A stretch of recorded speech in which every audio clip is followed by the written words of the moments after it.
പശ്ചിമേഷ്യൻ യുദ്ധം ആഗോളതലത്തിൽ പല രീതിയിലുള്ള പ്രതിസന്ധികളാണ് സൃഷ്ടിക്കുന്നത്. പ്രത്യേകിച്ചും ഗ്യാസിൻ്റെ ലഭ്യതക്കുറവ്, അതുപോലെ തന്നെ എണ്ണ കിട്ടാനില്ല, അങ്ങനെയുള്ള ഒരുപാട് വിഷയങ്ങളുണ്ട്. പക്ഷേ ഇതൊക്കെയാണ് കാര്യമെങ്കിലും അമേരിക്ക പല രീതിയിൽ മുമ്പോട്ടേക്ക് പോയിക്കൊണ്ടിരിക്കുകയാണ്. അവർ വിജയിക്കുകയാണെന്നാണ് തോന്നുന്നത്. അതിൻ്റെ പ്രധാനപ്പെട്ടുള്ള കാരണം എന്ന് പറയുന്നത് സ്വർണത്തിൻ്റെ വില വലിയ രീതിയിൽ ഇടിയുകയും ഡോളറിൻ്റെ വില ഇടിയുന്നില്ല എന്ന് മാത്രമല്ല അത് ഉയരുകയും ചെയ്യുന്ന ഒരു സാഹചര്യമാണ്. നമുക്കറിയാലോ, ലോകത്തെ മുഴുവൻ വ്യാപാരത്തെ മുഴുവൻ നിയന്ത്രിക്കുന്ന ഒരു കറൻസിയാണ് ഈ ഡോളർ എന്ന് പറയുന്നത്. ഈ പശ്ചിമേഷ്യൻ യുദ്ധത്തിലും ഈ ഡോളറിന് യാതൊന്നും സംഭവിക്കാത്തത് എന്തുകൊണ്ടാണ്? ഗൗതം ഇപ്പോൾ സൂചിപ്പിച്ചത് ശരിയാണ്. പശ്ചിമേഷ്യൻ അതായത് ഇറാൻ ഒരു ഭാഗത്തും അമേരിക്കയും ഇസ്രയേലും മറുഭാഗത്തുമായ യുദ്ധം തുടങ്ങിയ ശേഷം സ്വർണത്തിന്റെ വില ഏതാണ്ട് 14% ഇടിഞ്ഞു എന്നാണ് കണക്കാക്കപ്പെടുന്നത്. ഇന്ത്യയിൽ അത്ര ഇടിഞ്ഞിട്ടില്ല. ലോക മാർക്കറ്റിന്റെ കാര്യമാണ് ഞാൻ പറഞ്ഞത്. ലണ്ടൻ മാർക്കറ്റില് അതുപോലെ ഇന്ത്യയിൽ ഇടിഞ്ഞത് ഏതാണ്ട് 8%. അപ്പോ ഇത് ഒരു ഭാഗത്ത് സ്വർണത്തിന്റെ വില ഇടിഞ്ഞിരിക്കുന്നു, മറുഭാഗത്ത് ഡോളറിന്റെ മൂല്യം ഉയർന്നിരിക്കുകയാണ്. രൂപയെ അപേക്ഷിച്ച് ഏതാണ്ട് 1.3% ഡോളറിന്റെ മൂല്യം കഴിഞ്ഞ ആഴ്ച വർദ്ധിച്ചു. യൂറോയെ അപേക്ഷിച്ച് ഏതാണ്ട് 0.5% കൂടി. സ്വിസ് ഫ്രാങ്ക് മറ്റൊരു പ്രധാനപ്പെട്ട കറൻസിയാണ്. സ്വിസ് ഫ്രാങ്കിനെ അപേക്ഷിച്ച് 0.9%, ഏതാണ്ട് 1%-ഓളം വർദ്ധിച്ചു. ഇതൊരു വല്ലാത്ത ഒരു വൈരുദ്ധ്യമല്ലേ എന്ന് പലരും ചിന്തിക്കുന്നുണ്ട്. കാരണം അമേരിക്ക ഉദ്ദേശിച്ച രീതിയിലൊന്നും ഈ യുദ്ധത്തിൽ അമേരിക്ക വിജയിക്കുന്നില്ല. ആത്യന്തികമായിട്ട് ഒരുപക്ഷെ അമേരിക്കയ്ക്ക് ഇറാന്റെ മേൽക്കൈ ഉണ്ടാവാം. പക്ഷേ എന്നിരുന്നാലും അമേരിക്കയ്ക്ക് അങ്ങനെ പുല്ലുപോലെ ഇറാനെ അങ്ങ് നശിപ്പിക്കാൻ പറ്റുന്നില്ല. അപ്പം ആ സാഹചര്യത്തിൽ ഡോളറിന്റെ വില താഴോട്ട് പോവുകയല്ലേ ചെയ്യേണ്ടത്. ആ സാഹചര്യത്തിൽ ആൾക്കാർ ഡോളർ വേണ്ടെന്ന് വെച്ച് സ്വർണം വാങ്ങിക്കുകയല്ലേ തങ്ങളുടെ സ്വത്ത് സുരക്ഷിതമാക്കാൻ ചെയ്യേണ്ടത്. പിന്നെ എന്താണ് ഈ വൈരുദ്ധ്യത്തിന്റെ കാരണം? ഇത് ഒരു ഒരു ഒരു തരം പ്രഹേളികയായിട്ട് നമ്മുടെയൊക്കെ മുന്നിൽ ഇങ്ങനെ നിലനിൽക്കുകയാണ്. പക്ഷെ ഇത് നമ്മൾ മനസ്സിലാക്കേണ്ടത് ഇതൊരു താൽക്കാലിക പ്രതിഭാസമാണ് എന്നാണ് സാമ്പത്തിക വിദഗ്ധരൊക്കെ വിലയിരുത്തുന്നത്. അതിന്റെ കാരണം വളരെ വ്യക്തമായിട്ട് അവർ പറയുന്നുണ്ട്.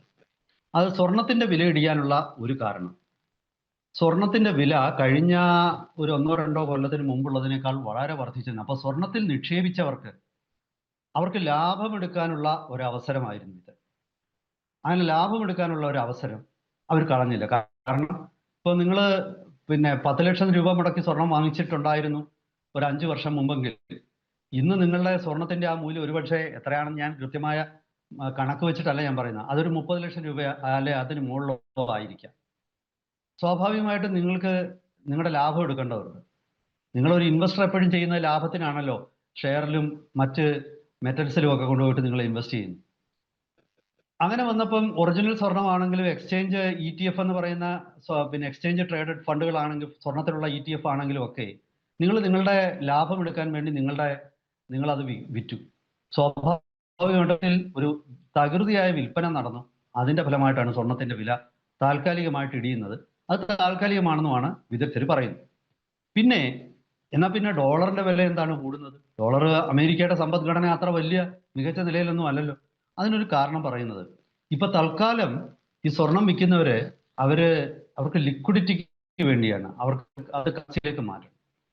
ഇപ്പോഴും പല കറൻസികൾ എടുത്താൽ ഏറ്റവും നല്ല മൂല്യം അല്ലെങ്കിൽ താരതമ്യേന സ്റ്റേബിള് ഡോളർ തന്നെയാണ്. ഡോളറിന് എതിരെ ഒരുപാട് ഡോളറിന് ബദലായിട്ട് ഒരു കറൻസി ഉയർന്നു വന്നിട്ടില്ല, അല്ലെങ്കിൽ അത്രയും വിശ്വാസ്യതയിലേക്ക് ഒരു കറൻസി എത്തിയിട്ടില്ല. അപ്പൊ അത് കാരണം തൽക്കാലത്തേക്ക് അവർ ഡോളറിൽ തന്നെ ഈ ലിക്വിഡിറ്റി ഡോളറിലേക്ക് മാറ്റിയിരിക്കുക. അങ്ങനെ ഡോളറിലാണ് അവരുടെ നിക്ഷേപം. അതാണ് ഒരു കാരണം. പിന്നെ മറ്റൊന്ന്, ഈ അമേരിക്കയിലെ ഈ യുദ്ധമൊക്കെ കാരണം അമേരിക്ക അവരുടെ ഈ ഡെപ്പോസിറ്റ് മേലുള്ള ഇൻട്രസ്റ്റ് നിരക്കൊക്കെ വർദ്ധിപ്പിക്കും. അപ്പൊ സ്വാഭാവികമായിട്ടും ബോണ്ടുകളുടെ ഈൽഡ് കൂടും. അങ്ങനെയൊക്കെയുള്ള ഒരുപാട് കാര്യങ്ങളുണ്ട്. ആ ഇൻട്രസ്റ്റ് റേറ്റുകളാണ്, അതായത് ആകർഷകമായ പലിശ നിരക്ക്. ആ പലിശ നിരക്ക് പലപ്പോഴും ഡോളർ കൈവശം വെക്കാൻ പലരെയും പ്രേരിപ്പിക്കും. പിന്നെ ഈ എനർജി മേഖലയിൽ ഒരു അനിശ്ചിതത്വം ഉണ്ടെന്നുള്ള ജിയോ പൊളിറ്റിക്കൽ അനിശ്ചിതത്വം ഒക്കെ ഉണ്ട്, അത് ശരിയാണ്. പക്ഷേ അങ്ങനെ ഇരിക്കലും നമ്മൾ അമേരിക്കയെ വിശകലനം ചെയ്യുമ്പോൾ ഈ അമേരിക്ക യഥാർത്ഥത്തിൽ ഗൾഫിൽ നിന്നും എണ്ണ വാങ്ങുന്ന രാജ്യമല്ല. അമേരിക്ക പെട്രോളും ഡീസലും ഒക്കെ വാങ്ങുന്നുണ്ട്. പക്ഷേ ക്രൂഡ് ഓയിൽ ഉൽപാദനത്തിന്റെ കാര്യത്തിൽ അമേരിക്ക ഒരു നെറ്റ് സെല്ലറാണ്. അമേരിക്ക വിൽപ്പനക്കാരനാണ്. അതായത് ഈ എണ്ണവിലയുടെ വർധനവിന്റെ ഗുണം അമേരിക്കയ്ക്കുണ്ട്. മനസ്സിലായോ? അപ്പൊ അത് കാരണം അമേരിക്കൻ സമ്പദ്ഘടനയ്ക്ക് അതുകൊണ്ടൊരു മെച്ചമുണ്ട്. ഇപ്പൊ ഒരു ഉദാഹരണം പറഞ്ഞാൽ, ഈ ഷെയിൽ ഓയിൽ കമ്പനികൾക്ക് അവർക്ക് ലാഭത്തിൽ പ്രവർത്തിക്കണമെങ്കിൽ ബാരലിന്, അതായത് നല്ല ലാഭത്തിൽ ഷെയിൽ കമ്പനികൾ, അമേരിക്കയിലെ എണ്ണ കമ്പനികൾ പ്രവർത്തിക്കണമെങ്കിൽ ബാരലിന് $70 മുകളിലാവണം വില. ഇപ്പോൾ അത് എത്തിക്കഴിഞ്ഞു. ബാരലിന് $100 മുകളിലായി വില. സ്വാഭാവികമായിട്ടും അമേരിക്കൻ ഷെയിൽ കമ്പനികളെ സംബന്ധിച്ചിടത്തോളം ഇതൊരു ചാകരയാണ്. അപ്പോൾ അമേരിക്ക നെറ്റ് ഓയിൽ ഇമ്പോർട്ടർ അല്ല, അമേരിക്ക നെറ്റ് ഓയിൽ സെല്ലറാണ്, ക്രൂഡ് സെല്ലറാണ്. അപ്പൊ ഈ ക്രൂഡ് സെല്ലറായ അമേരിക്കയ്ക്ക് ഈ എണ്ണവിലയുടെ വർധനവിന്റെ പ്രയോജനം വലിയ രീതിയിൽ ലഭിക്കുന്നു. ഇത് അമേരിക്കയെ സംബന്ധിച്ചിടത്തോളം വലിയ ഒരു തരത്തിൽ ഉർവശി ശാപം ഉപകാരം പോലെയാണ്. കാരണം മറ്റുള്ളവന്റെ വേദന അമേരിക്കയ്ക്ക് ഇതൊരു നേട്ടമാണ്. അപ്പൊ അമേരിക്കൻ സമ്പദ്ഘടനയെ സംബന്ധിച്ചിടത്തോളം ഇങ്ങനെയൊക്കെയുള്ള ചില ഗുണങ്ങളുണ്ട്. പക്ഷേ അതേസമയം ഒരു ദീർഘകാല യുദ്ധത്തിൽ ഇപ്പോൾ ഡിഫൻസ് സ്പെൻഡിങ് കൂടുകയാണ്. അമേരിക്കയെ സംബന്ധിച്ചിടത്തോളം ഞാൻ പറഞ്ഞു, ഈ നേരത്തെ നമ്മൾ പറഞ്ഞിരുന്നാണത്, ഈ സാധാരണ അമേരിക്ക പോകുന്ന യുദ്ധങ്ങളൊക്കെ ആരെങ്കിലും സ്പോൺസർ ചെയ്യുന്നതാണ്. ഇറാഖ് യുദ്ധം ഗൾഫ് സ്പോൺസർ ചെയ്തു, അഫ്ഗാനിസ്ഥാൻ വേറെ രാജ്യങ്ങൾ സ്പോൺസർ ചെയ്തു, യുക്രൈൻ യുദ്ധം യൂറോപ്പും അതുപോലെ തന്നെ യുക്രൈൻ്റെ ധാതു സമ്പത്തും അമേരിക്കക്ക് കിട്ടുന്നു. വെനസ്വേലയിൽ പോയപ്പോൾ അവിടുത്തെ എണ്ണ കിട്ടുന്നു. ഇറാനിൽ നിന്ന് അങ്ങനൊന്നും കിട്ടില്ല. ഇറാന്റെ യുദ്ധം അമേരിക്ക പോക്കറ്റിൽ നിന്ന് പൈസ എടുത്ത് ഡോളർ എടുത്ത് ചിലവാക്കി നടത്തുന്ന ഈ യുദ്ധം അമേരിക്കയുടെ ഡിഫൻസ് സ്പെൻഡിങ് വർദ്ധിപ്പിക്കും. അങ്ങനെ വരുമ്പോൾ അമേരിക്കയുടെ ബഡ്ജറ്റ് കമ്മി കൂടിയാൽ ഇൻഫ്ലേഷൻ ഉണ്ടാകും, നാണയപ്പെരുപ്പം ഉണ്ടാകും, സാധന വില വർദ്ധിക്കും. അപ്പൊ അതൊക്കെ അമേരിക്ക നേരിടാൻ പോകുന്ന വെല്ലുവിളികൾ തന്നെയാണ്. അതായത് അതുപോലെ എനർജി പ്രൈസ് ഒരു പരിധി വരെ കൂടി നിന്ന് കഴിഞ്ഞാൽ ലോകത്താകെ ഒരു കെയോസ് എന്ന് പറയുന്ന ഒരു സാമ്പത്തിക മേഖലയിൽ വലിയ കെയോസ് ഉണ്ടാകും. പിന്നെ അമേരിക്കയ്ക്ക് ഇപ്പോൾ നേരിടുന്ന ഏറ്റവും വലിയ തിരിച്ചടി, ഈ ഒരു സാഹചര്യത്തിൽ ട്രംപ് വർദ്ധിപ്പിച്ച ചുങ്കം കൊടുക്കാൻ ആരും തയ്യാറല്ല. മലേഷ്യ അമേരിക്കയുമായിട്ട് ഒപ്പിട്ട വ്യാപാര കരാറിൽ നിന്നും പിൻവാങ്ങും. നിരവധി രാജ്യങ്ങൾ അമേരിക്കയുമായിട്ട് ഒപ്പിട്ട വ്യാപാര കരാറിൽ പിൻവാങ്ങാനായിട്ടിരിക്കുന്നു. അപ്പൊ അമേരിക്കയുടെ വ്യാപാര മേഖലയെ ഈ യുദ്ധം നിശ്ചയമായിട്ടും ബാധിക്കും.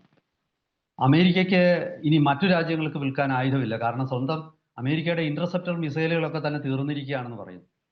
അമേരിക്കയ്ക്ക് പിന്നെ മറ്റായുധങ്ങൾ നിർമ്മിച്ച് പല രാജ്യങ്ങൾക്കും വിൽക്കാമെന്ന് പറഞ്ഞാൽ സ്വന്തം ആവശ്യത്തിന് ആയുധം നിർമ്മിക്കുകയാണ് ഇപ്പോൾ അമേരിക്കയുടെ പ്രയോറിറ്റി. അങ്ങനെ ഒരുപാട് വിഷയങ്ങളിൽ അമേരിക്കൻ കമ്പനികൾക്ക് പ്രതിസന്ധികളുണ്ട്. അപ്പോൾ ഒരു ഭാഗത്ത് പ്രതിസന്ധി ഉണ്ട്, പക്ഷേ മറുഭാഗത്ത് ഈ അമേരിക്കയുടെ സമ്പദ്ഘടനയ്ക്ക് ഈ യുദ്ധം കൊണ്ട് നേട്ടമുണ്ട്. കാരണം എന്ന് വെച്ചാൽ എണ്ണയുടെ വില വർദ്ധിക്കുന്ന അമേരിക്കയ്ക്ക് സഹായകരമാണ്. തൽക്കാലം സ്വർണത്തിലുള്ള നിക്ഷേപം മാറ്റിയിട്ട് ലിക്വിഡിറ്റിക്ക് വേണ്ടി അതെല്ലാം ഡോളറിലേക്ക് പലരും മാറ്റുകയാണ്. പക്ഷെ ഇതിനിടയ്ക്ക് വേറെ ഒരു അപകടം ഒളിഞ്ഞു കിടക്കുന്നു. കാരണം ഇറാന് ഈ കഴിഞ്ഞ ദിവസം ഒരു പ്രഖ്യാപനം നടത്തി. ഈ ചൈനീസ് കറൻസിയിൽ വാങ്ങിച്ച ക്രൂഡ് ഓയില് ഹോർമുസിലൂടെ കടന്നു പോകുന്നത് ഇറാൻ തടയില്ല. അങ്ങനെയുള്ള കപ്പലുകളിൽ അത് സൂചിപ്പിക്കുന്ന ഒരു അടയാളം വെക്കാൻ ഇറാൻ നിർദ്ദേശിച്ചിട്ടുണ്ട്. ആ അടയാളമുള്ള കപ്പലുകളൊന്നും ഇറാൻ ആക്രമിക്കില്ല. ഇറാൻ അത് വെരിഫൈ ചെയ്യും. അപ്പൊ ചുരുക്കി പറഞ്ഞാൽ ഒരു ഭാഗത്ത് ഡോളറിന്റെ ശക്തി മാറിയിട്ട് RMB എന്ന് പറയുന്ന ചൈനയുടെ കറൻസി അല്ലെ യുവാൻ അത് അപ്രീഷിയേറ്റ് ചെയ്യാൻ തുടങ്ങും. പക്ഷെ തൽക്കാലത്തെ ഒരു അവസ്ഥയിൽ അമേരിക്കയെ സംബന്ധിച്ചിടത്തോളം സാമ്പത്തികമായിട്ട് വലിയൊരു തിരിച്ചടി ഇവിടെ നേരിട്ടിട്ടില്ല. ഈ സ്വർണം വർഷങ്ങളായിട്ട് ഇപ്പോൾ സ്വർണത്തിന്റെ വില കുതിച്ചുയർന്നുകൊണ്ട് ആ സ്വർണത്തിൽ നിക്ഷേപം നടത്തിയിരിക്കുന്ന പലരും തങ്ങളുടെ നിക്ഷേപം ഡോളറാക്കി മാറ്റി ക്യാഷ് ലിക്വിഡിറ്റി ഉണ്ടാക്കി അതിൽ നിന്നും കുറെ നേട്ടങ്ങൾ ഉണ്ടാക്കാൻ പലരും ശ്രമിക്കുന്നുണ്ട്. അങ്ങനെ പല ഇൻവെസ്റ്റേഴ്സും സ്വർണം വിൽക്കും. പക്ഷേ അതേസമയം ഈ പ്രമുഖ ഇൻവെസ്റ്റിംഗ് കമ്പനികൾ പലരും പറയുന്നത് ഇത് സ്വർണം വാങ്ങിക്കാനുള്ള ഒരു അവസരം കൂടിയാണ്. കാരണം സ്വർണത്തിന്റെ വില താഴ്ന്നു നിൽക്കുകയാണ്. എന്നെന്നും താഴ്ന്നൊന്നും നിൽക്കാൻ പോകുന്നില്ല. ഈ അവസരത്തിൽ പുതുതായിട്ട് വാങ്ങാൻ ആഗ്രഹിക്കുന്നവർക്ക് വാങ്ങാം എന്നൊരു സൂചനയും ചിലരൊക്കെ കൊടുക്കുന്നുണ്ട്. ഒരുപക്ഷെ സ്വർണ്ണ വ്യാപാരികളുടെ ഒരു തന്ത്രമായിരിക്കാതെ, കാരണം ഈ ഒരു അവസരത്തിൽ സ്വർണത്തിന്റെ വില ഇടിയുന്നത് പിടിച്ചു നിർത്താൻ വേണ്ടി അവരിറക്കുന്ന ചില ന്യായങ്ങളായിരിക്കാം അത്. എന്തൊക്കെ ആയാലും മൊത്തത്തിൽ നമ്മളൊന്ന് വിലയിരുത്തുമ്പോൾ, ഇതൊന്ന് സമപ്പ് ചെയ്യുമ്പോൾ നമുക്ക് തോന്നുന്നത്, യുദ്ധം ഇപ്പോൾ തീരുകയാണെങ്കിൽ, അധികം വൈകാതെ തീരുകയാണെങ്കിൽ അമേരിക്കയെ സംബന്ധിച്ച് അത് അത്ര വലിയൊരു നഷ്ടമായിരിക്കത്തില്ല.